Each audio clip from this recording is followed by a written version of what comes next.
Olá, olá, olá, eu sou o Carlos Aros, esse é o Dialogando e hoje para falar sobre muitos assuntos que movimentaram essa semana na tecnologia. Tem o WhatsApp explicando como vai ganhar dinheiro, tem o Mark Zuckerberg falando que não vai tirar post que defende o Holocausto, tem multa bilionária para o Google, enfim, tem assunto para dar com pau. Se loga nessa, hein, Rodrigo?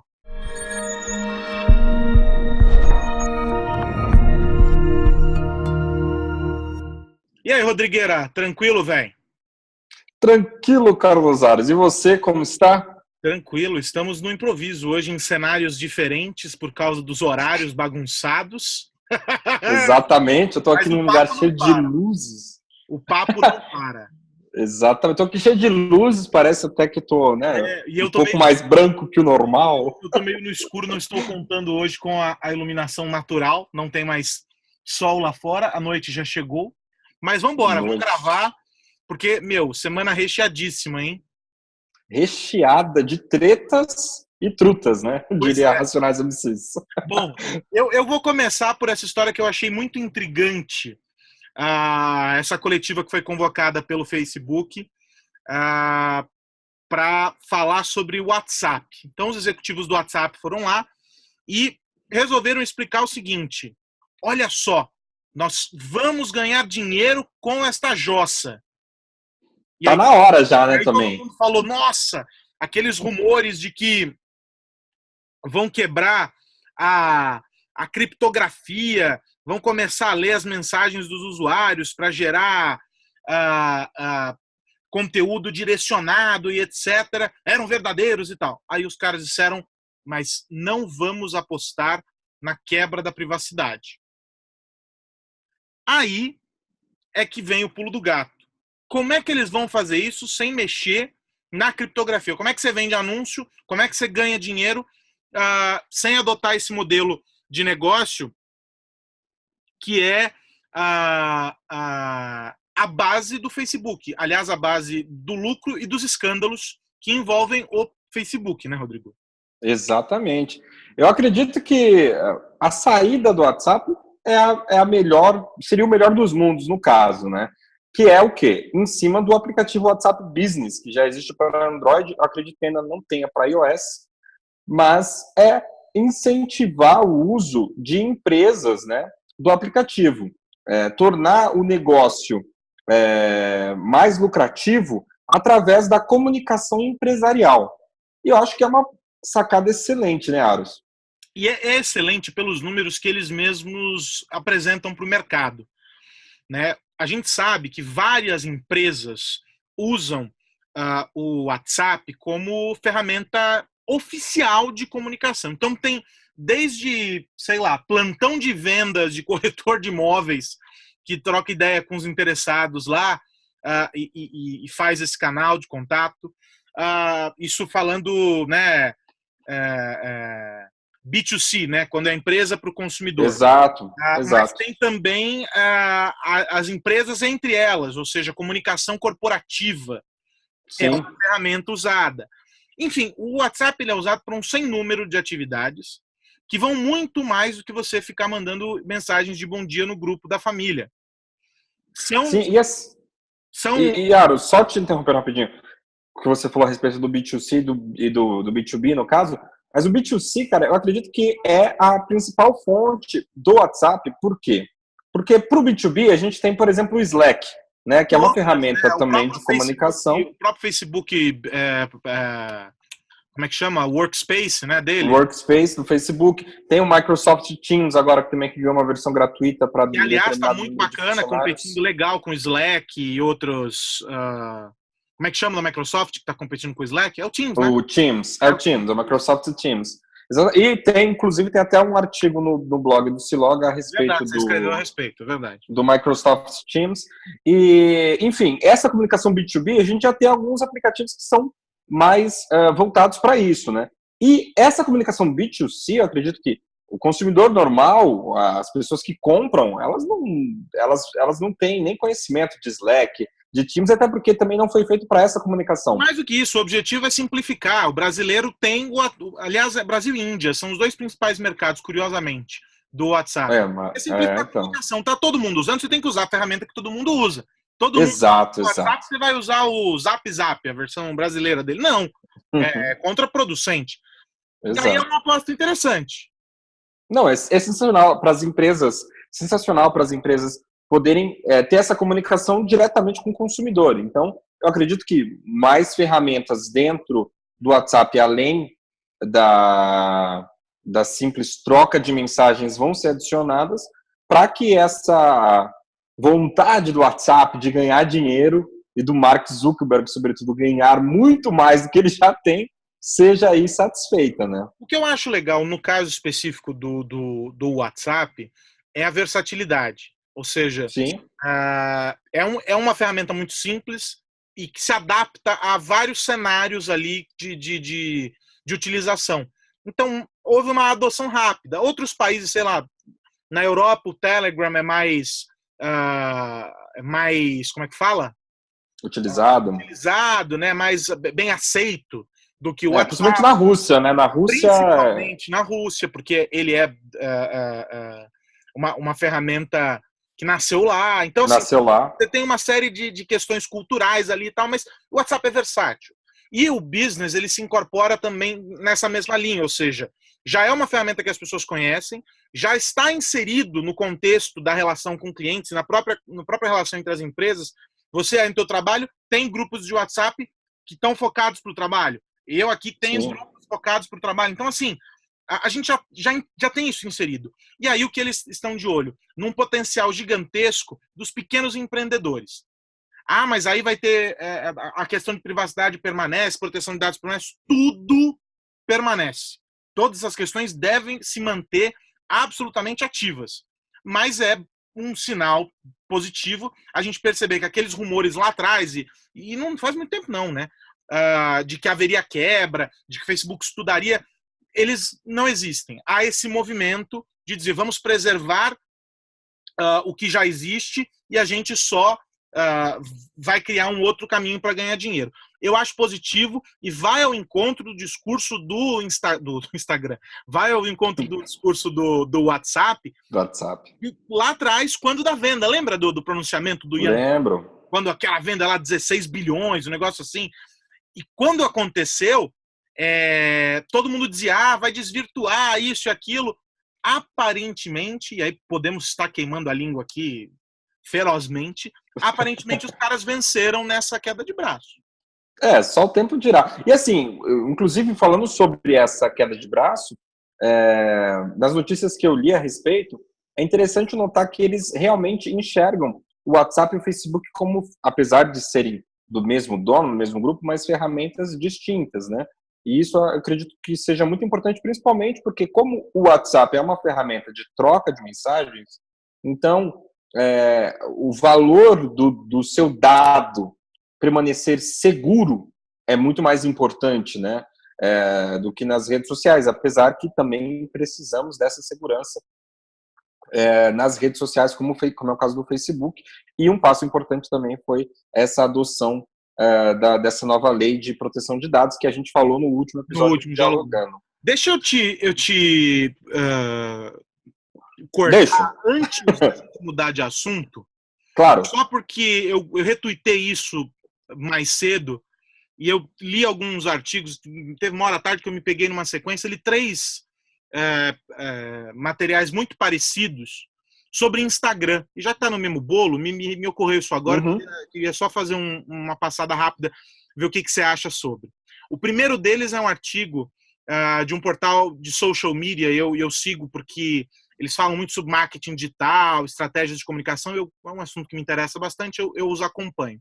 Um artigo muito, muito bacana sobre os stories. E eles fazem uma previsão lá que não é achismo, ela está baseada em números, no uso que os usuários estão fazendo de maneira muito consistente do stories, dizendo que os stories, a frequência de uso e a maneira como se usa os stories hoje, ela já é diferente daquela que se via há algum tempo atrás, que essa transformação é um sinal de um movimento muito claro do Facebook com o Instagram, que é a busca pelo tempo real. Sim. Então, é uma busca pelo imediato. Então, cada vez mais é o real time, cada vez mais é a interação no instante em que aconteceu. Então, é o novo template lá para você fazer, a nova ferramenta para você fazer perguntas, é a possibilidade de você fazer os videozinhos e abrir o feed lá da última hora e aquela coisa toda. Então, a busca, perceba, em caminhos diferentes. Com o WhatsApp, há uma questão focada ali para os negócios, um outro olhar para faturar. E com o Stories, com o Instagram, é o resgate de um movimento que a gente tinha, talvez, no Facebook e que se perdeu. É uma ladeira para baixo, né? Que a gente assiste dessa coisa das pessoas estarem ali o tempo todo, que o Instagram não perdeu, ganhou com o Stories, né? Você ganha no imediato, você ganha no improviso, você ganha na liberdade, você não precisa mais fazer aquela foto e pensar horas e horas sobre os filtros que você vai colocar e tal. Então, é esse movimento. E o outro, um anúncio que foi feito mais cedo no blog do Instagram, de que a partir de agora nós vamos ver um pontinho verde ao lado do ícone da imagem do usuário. E esse ícone indicará se Rodrigo está online ou se ele não está online. Ou seja, se eu mandar uma mensagem para você por DM e você não me responder e tiver verde lá, eu sei que você está completamente me ignorando. Então, sempre causando tretas essas redes, né? É a busca pela cisânia, como diria Thiago Berratti. Eles estão forçando essa utilização no real time, que é uma coisa que a gente já vê no Twitter, por exemplo, de outra forma. Sim. Então, buscar, fique aqui comigo, venha cá, conta o que você está fazendo, vamos lá, consuma. Então, esses materiais todos que eu estava acompanhando falavam um pouco sobre isso. E que me chama a atenção que é um movimento oposto, né? Enquanto no Twitter, no WhatsApp, faz 2 bilhões de ligações por dia, ligações de vídeo por dia. 2 bilhões, caramba. Por dia. Eles abriram esse número hoje lá na Olha, conferência. É muita coisa. Não, muita coisa. O Skype, né? Eu lembro quando o Skype surgiu, né? Era praticamente a única ferramenta de comunicação em vídeo. Acho que era a única. E depois que a Microsoft comprou, parece que acabou com ele. Eu acho que ele deve estar morrendo de inveja agora com os números. Olha, eu gosto muito da ferramenta de tradução do Skype. Eu acho genial. Não, genial, mas a Microsoft, ela teve a audácia de matar o MSN Messenger, que era um ícone da geração. Mas você usava o Messenger quando ele morreu?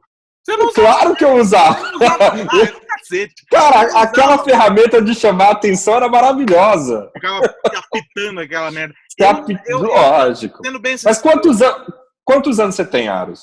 26. 26. Você devia ter o quê? Uns 16? Tem uns 10 anos isso já? Um pouco mais, talvez um pouco mais. Mas então. eu era usuário, eu usava muito. Mas só que aconteceu, foi bem naquela fase de Orkut, foi bem naquela fase do Gtalk, né? De Gtalk, o Gmail estava já numa ascensão ferrada. Foi na mesma época em que eu criei a minha conta no Gmail e desativei o Skype, o MSN. Parei de usar o MSN, porque aí eu falava pelo Gtalk, né? Então, sim. Tinha lá a ferramenta lá, nem sei se já estava ali no Orkut, né? No Orkut já tinha ali o... Então, cara, foi um movimento natural, que é o que eu acho que está acontecendo agora com o glorioso Facebook. Só que a vantagem é que eles têm 3 produtos, né? Então, eu perco em um aqui, mas automaticamente ganho no outro aqui e posso levar. Hoje, eu estava preparando um material há uns dias atrás para uma palestra e tudo mais, e fui levantar os números atualizados. Cara, o crescimento do Instagram é assombroso. O período que as pessoas passam lá dentro é bizarro. E aí há também uma outra preocupação de quanto tempo você está passando. Vou dizer para você, aquelas mudanças que eles anunciaram há um tempo atrás, de tipo, você já está há tanto tempo aqui, né? Sei lá, cara. Eu não sei. Eu acho que o futuro está no Instagram, né? E com os seus stories e afins. E repara que assim, acontece no Instagram, eles replicam timidamente no Facebook. Agora, de tudo, o que a gente fala sobre Facebook, sobre Instagram e sobre o WhatsApp hoje, algo que ficou na minha cabeça de um dos textos que eu li, e aí eu vou cometer a, a, a maldade de não dizer a fonte, porque eu não me lembro mesmo, mas era um site gringo, o jornalista que fazia análise disse o seguinte, e olha que maluco isso, ele diz assim, o Facebook está agindo com essas mudanças sutis no Instagram, da mesma maneira que ele agiu durante toda a sua existência no Facebook, que nos fez, em um curto período de tempo, descobrir que estávamos usando uma rede completamente diferente daquela que nós conhecemos. Exato. O Instagram, hoje, não é nem de perto, ou melhor, nem de longe, o aplicativo que nós conhecemos lá atrás quando criamos a conta. E fomos early adopters. A gente usava quando pouca gente quando o negócio surgiu. Exato. Então, assim, são mudanças pequenas, mudanças muito sutis, mas que fazem com que a gente deixe de perceber, de algum modo, que, porra, mudou, não é mais a rede social que eu usava e tudo mais. Então, assim, é um movimento muito maquiavélico, se a gente for pensar sobre alguma perspectiva, mas real. Mas é real. É real, cara. Essas mudanças, você falando realmente, eu paro para prestar atenção. Quando a gente entrou, o Instagram, por exemplo, era um site de você postar fotos ali, né? Uma rede para você postar fotos, as fotos do seu almoço. Tinha muitos almoços no Instagram no começo. Aí era coisa e hoje, né? E hoje a gente está passando, que era uma coisa muito mais instantânea, que você via ali e rapidamente você já saía da rede. Hoje a gente já passa muito mais tempo dentro do Instagram. E eu acredito que essas mudanças no WhatsApp também vão nesse sentido de mudar o paradigma da rede, né? Total. E isso é muito importante pro Facebook e para o Mark Zuckerberg, visto que o Facebook está realmente com um certo declínio, né? Eu tenho um pouco de medo de cravar essas coisas, porque a gente já viu ressurgir do além. É como eu não acho que o Facebook vai desaparecer, mas eu acredito que a relevância dele enquanto rede, principalmente com os mais jovens, isso ele já perdeu de fato. E o que o Facebook fez enquanto grupo, de uma maneira muito inteligente, foi usar as diversas as suas diversas empresas para poder entregar um ecossistema de plataforma, seja para anunciante ou seja para o usuário, de uma forma muito mais completa e que ele possa dominar o mundo, né? Nesse campo, pelo menos, das redes sociais. O Facebook é o grande dominador, né? Não, eu penso isso, vejo isso da mesma maneira que você. Essa é a compreensão que eu tenho e que me faz pensar sobre, por exemplo, o nosso amigo Google, que recebeu essa multa bizarra e eu tô atropelando um dos nossos assuntos aqui, que é o Mark Zuckerberg. Volta ele, mas só para não perder Eu ia falar do Zuckerberg maquiavélico, mas vamos lá. Sobre essa coisa da supremacia. Veja só, o Google recebeu essa multa bilionária da União Europeia. A Comissão Europeia já estava de olho no Google há algum tempo. Ela foi provocada várias vezes pela própria Microsoft. E você vai se lembrar disso porque lá atrás havia uma disputa entre Google e Bing, né? Nós tínhamos os dois buscadores. E o que acontecia? Esses buscadores, eles se retroalimentam. Mas eles se retroalimentam em que sentido? O Google abastece o Google Shopping, certo? E o buscador da Microsoft, o Bing, abastece a loja da Microsoft, que o nome me fugiu agora. Então, o que acontece? Os anúncios, eles são mostrados ali, e é óbvio que eu vou puxar a sardinha para a loja do carlos.com e não para a loja do rodrigo.com. Por quê? Porque é um produto meu. Então essa foi uma briga lá atrás, dizendo que os buscadores não estavam privilegiando esses anúncios e etc, que não era correto, bibibi, blá. Essa briga seguiu, não se encontrou um desfecho amigável para ela. Um continuava insistindo numa posição, outro continuava insistindo na outra. É tipo Samsung e Apple, que brigam pela mesma coisa, e aí quando você vai ver, os dois têm patentes iguais e fabricam na mesma planta de fábrica. Exatamente.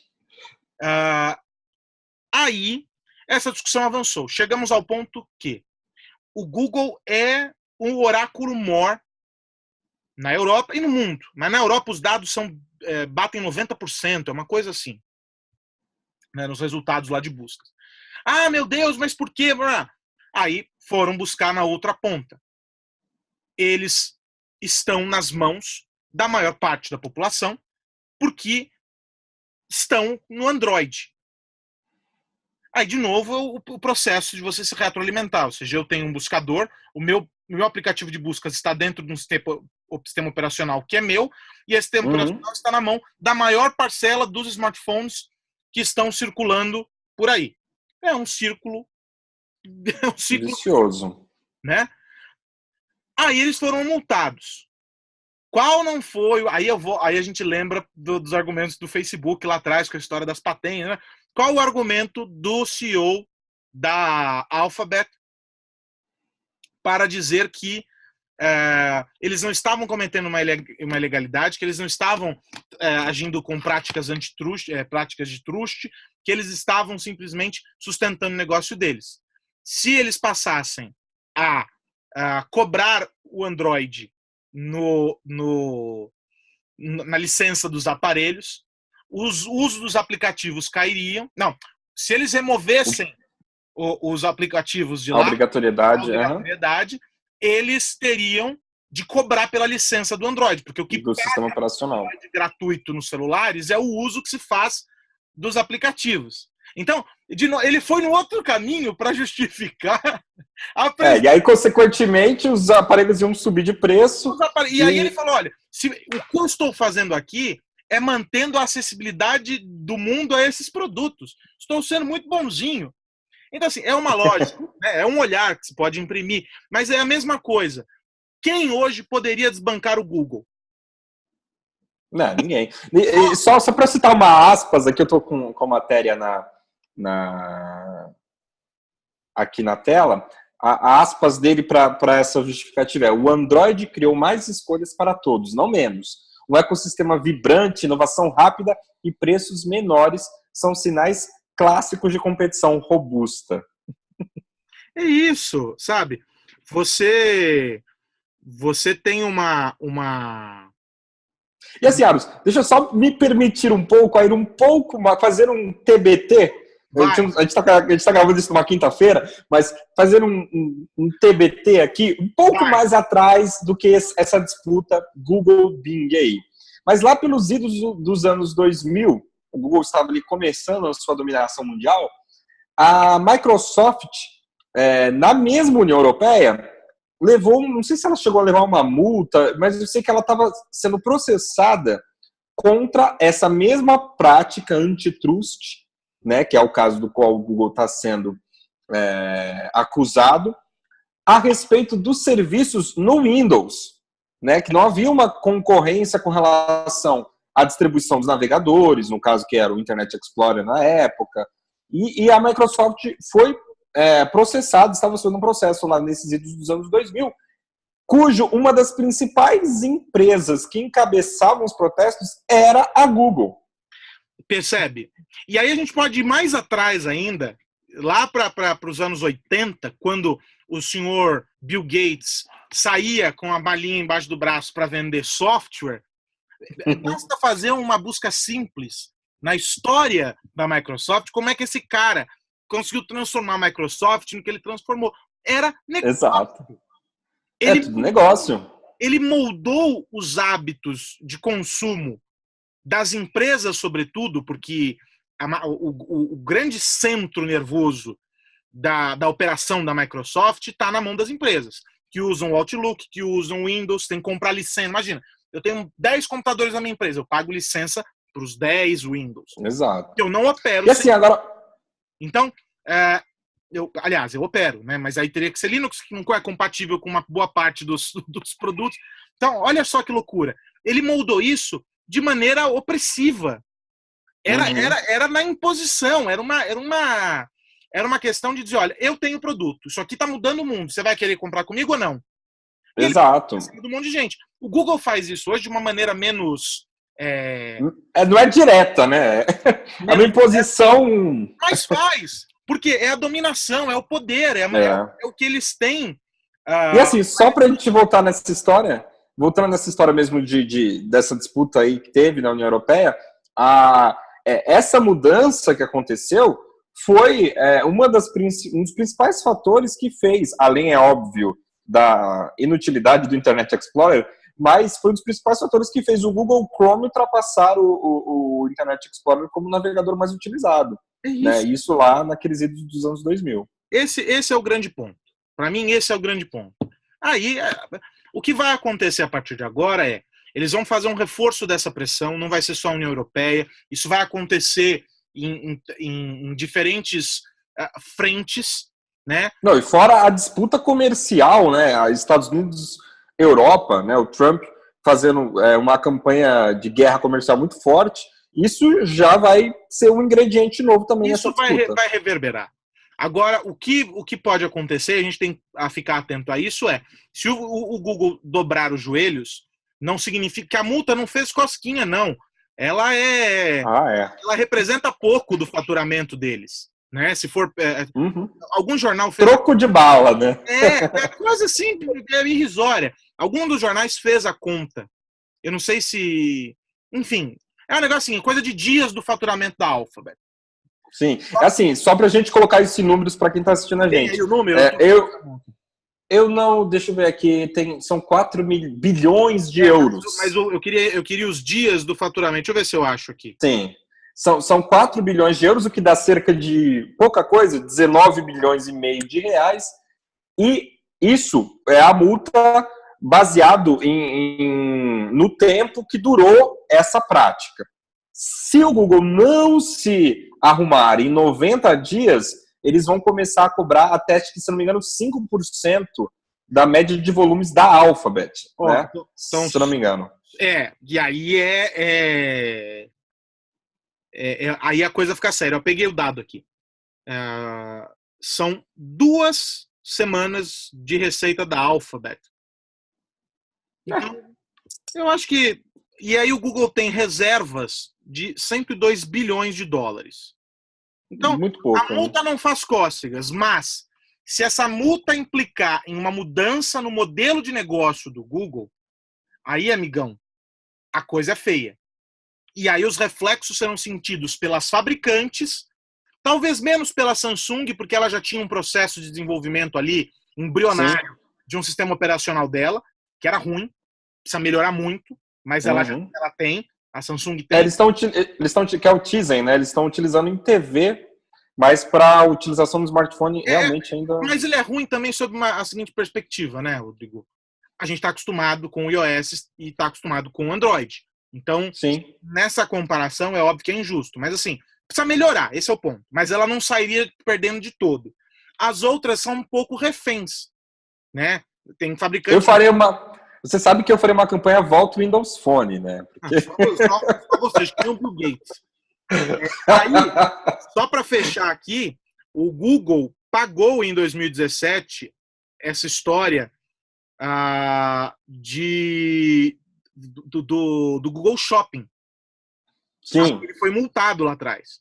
Então, ele foi multado, mas o pleito permaneceu, os questionamentos permaneceram. Então, cara, se quiser uma aposta, a partir da postura das empresas do Vale do Silício, tudo mudará e ficará igual. Ou seja, vai continuar fazendo o que fez, pagou a conta e vai seguir. O que não dá certo, né? Tem que haver uma mudança ali, se está errado e tal, mas, cara, e tem um outro fator que ninguém leva em conta, os caras da Comissão Europeia não levam em conta, que é o hábito do usuário. Você pode até não ter o Google Chrome instalado no teu aparelho, mas se você acha que ele é o melhor, você está habituado a usar, você vai lá na loja de aplicativo, vai baixar o Google Chrome e vida que segue. Inclusive, foi até um argumento que o Google colocou nessa disputa, que foi assim, olha, a gente tem esse método para poder baratear o preço do smartphone e conseguir manter os nossos negócios lucrativos, mas quem não está satisfeito com as opções do Google, elas estão disponíveis lá na App Store, na Play Store. É só você baixar lá o seu navegador favorito, o seu buscador favorito, sem nenhum problema. Ele está lá disponível. Bom, enfim, quem viver, verá, né? E vamos falar de Mark Zuckerberg, para você não ficar triste, porque eu sei que você é um grande defensor das causas que ele abraça. E aí... É brincadeira, é sacanagem. Porque ele não anda numa boa fase. Não, de fato, Mark Zuckerberg, ele tem muito problema, principalmente quando ele abre a boca. Esse é o principal problema. Você sabe que eu vou ter que concordar com você, mas eu acho até que ele foi bem lá no Senado. Não, não é que ele foi bem, ele foi evasivo, eu achei. Então, mas foi bem. Não se comprometeu. Não, claro. Ele não se comprometeu. Do advogado dele, que saiu de lá e fez assim, ele não me complicou mais ainda. Ele não se comprometeu, exatamente, mas também ficou de trazer respostas. Assim, eu acredito que, com relação àquela questão do Senado, Cambridge Analytica, tudo isso, são procedimentos que a gente teria que passar, entendeu? A evolução digital que nós estamos tendo, e vai continuar acontecendo, igual hoje a gente está aqui discutindo a respeito do Android, mas a gente está muito perto do limite entre o que é um smartphone, o que não é um smartphone, realidade virtual. Então, são coisas que a gente deveria mesmo enfrentar. E eu acredito que ele poderia cooperar de uma forma menos comercial nesse ponto.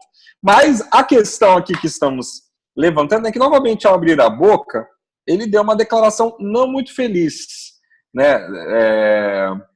Ele foi dar uma entrevista, né, a respeito do Facebook, das recentes polêmicas envolvendo a rede social, principalmente com relação a fake news, que é um tema que vai ser disparado, um dos mais... Aliás, um parênteses sobre fake news, na semana que vem, representantes do Facebook lá dos Estados Unidos vêm a São Paulo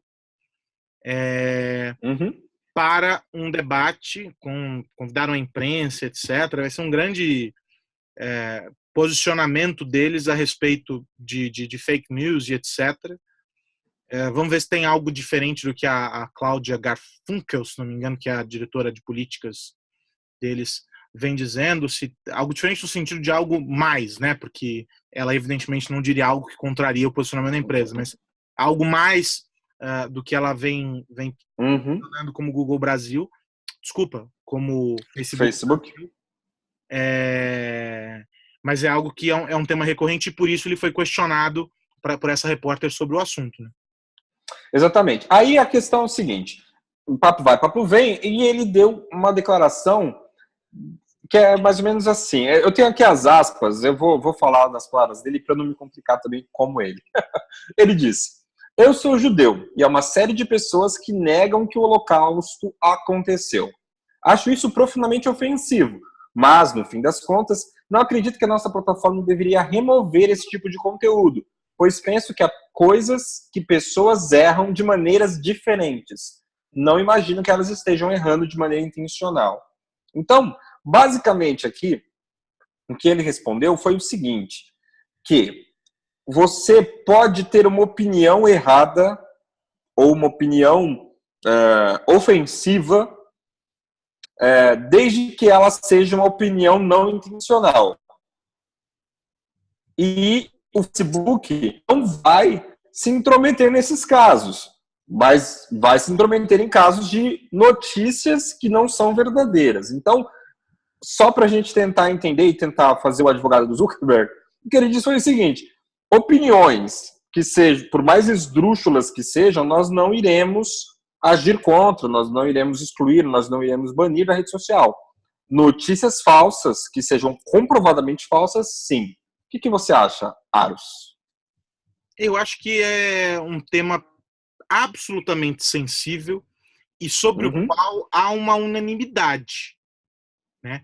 Todos concordam que não se deve tocar nesse tema da maneira, de qualquer maneira, porque ele vai acabar resvalando em algo agressivo, em algo violento, e que vai ferir mais ainda uma parcela da população que já foi muito e brutalmente ferida lá atrás. Isso está escrito e narrado na história.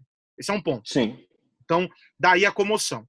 Do outro lado, ele se complicou, e aí eu estou tentando fazer uma interpretação aqui a partir do que eu li, tá? Então, não estava lá, não conheço ele. Ele talvez tenha se complicado porque ele não quis entrar num mérito que é o de cercear a opinião das pessoas. Talvez se o exemplo usado tivesse sido outro, lá, Carlos e Rodrigo discutindo Santos e Palmeiras.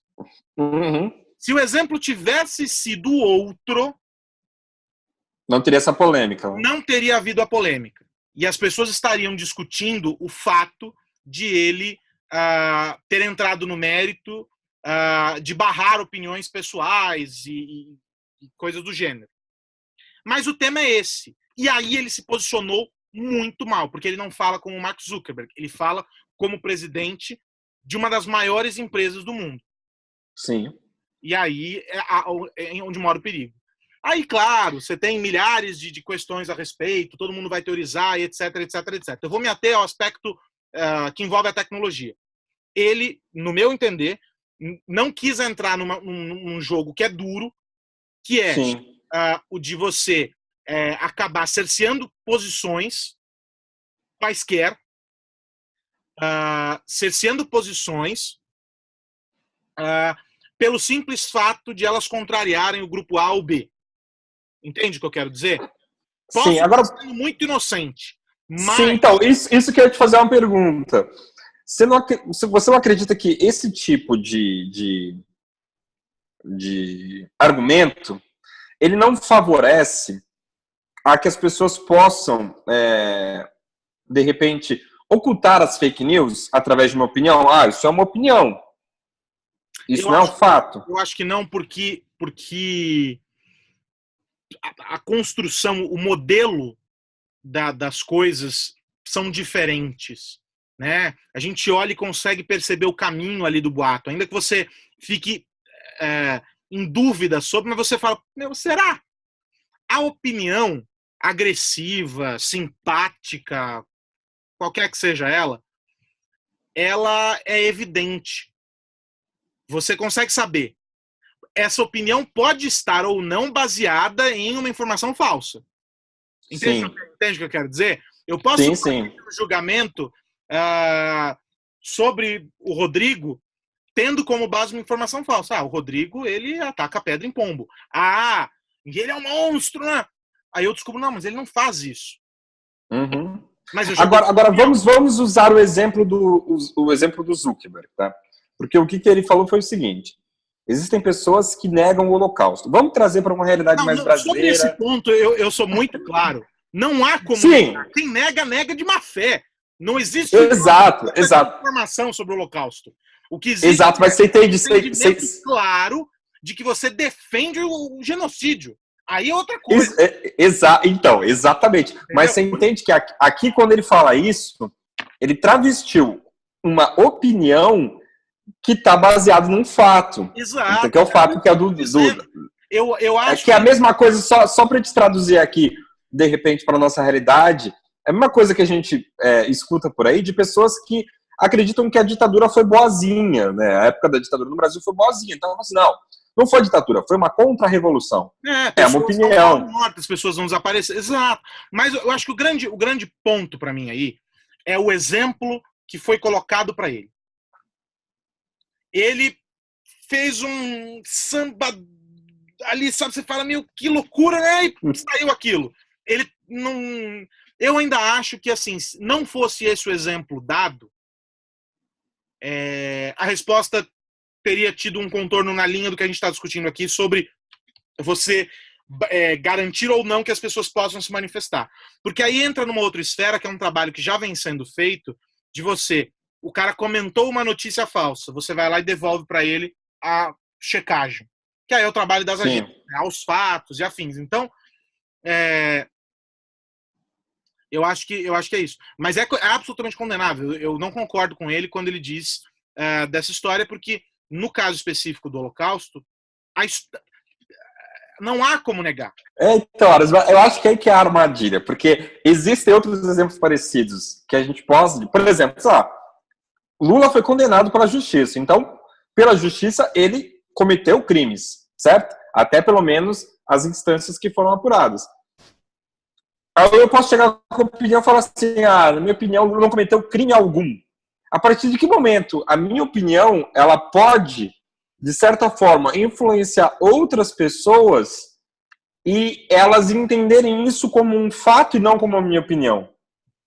Concordo. Isso é uma coisa muito sensível, entendeu? Não, e não há como medir isso na rede social. Pelo menos eu não vejo. Né? Não há como medir. Se a gente for pensar nessa história das bolhas... Não sei, eu precisaria ler mais a respeito. Vamos ler, e a gente traz isso aí mais a fundo. Volta a isso. Eu, de verdade, eu fico no que eu li da reportagem. Sim. E a impressão que me causou. Eu discordo radicalmente dele. Não acho que seja esse posicionamento.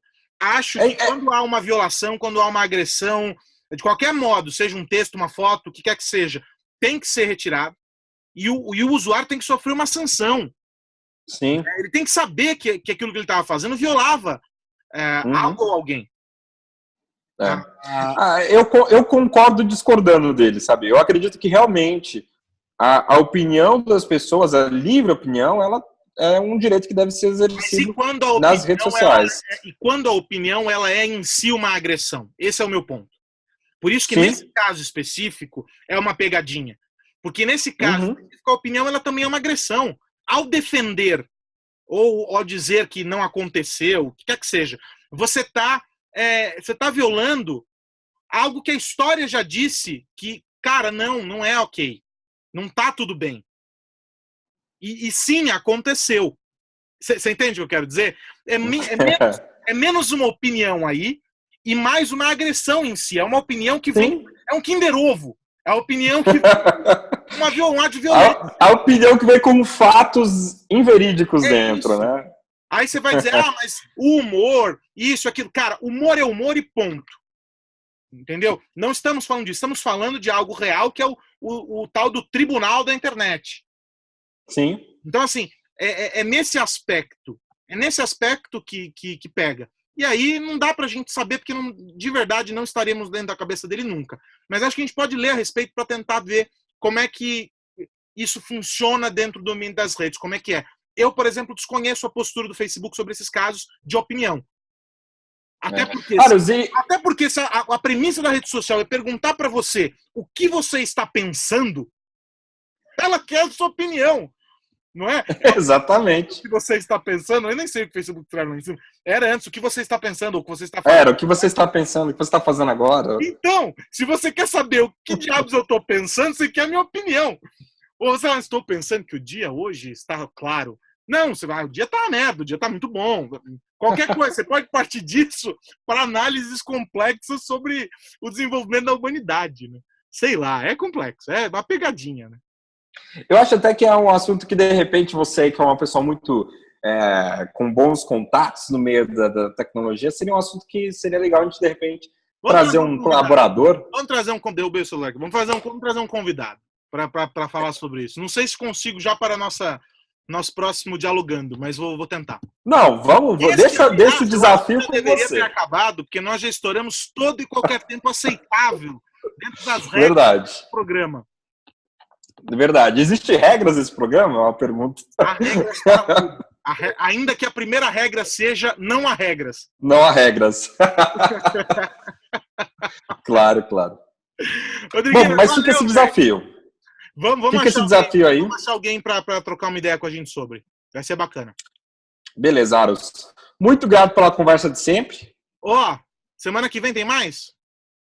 Semana que vem tem mais. Não podemos nos despedir sem pedir que as pessoas que chegaram até aqui, afinal, né? Porque muitas podem ter se perdido pelo caminho. Mas quem chegou até aqui, faz essa forcinha, se inscreva no canal, Doce Loga. curta nossa página no Facebook, acesse nosso blog celoga.com.br. Eu prometo que vou tentar escrever, estou em dívida com o Rodrigo. Cobrem Carlos Aras nas redes sociais. Só ele, eu gosto dessa, eu vou escrever, eu prometo. Rodrigueira, tranquilo. Até semana que vem. Tchau. Até semana que vem. Tchau, tchau. Abraços.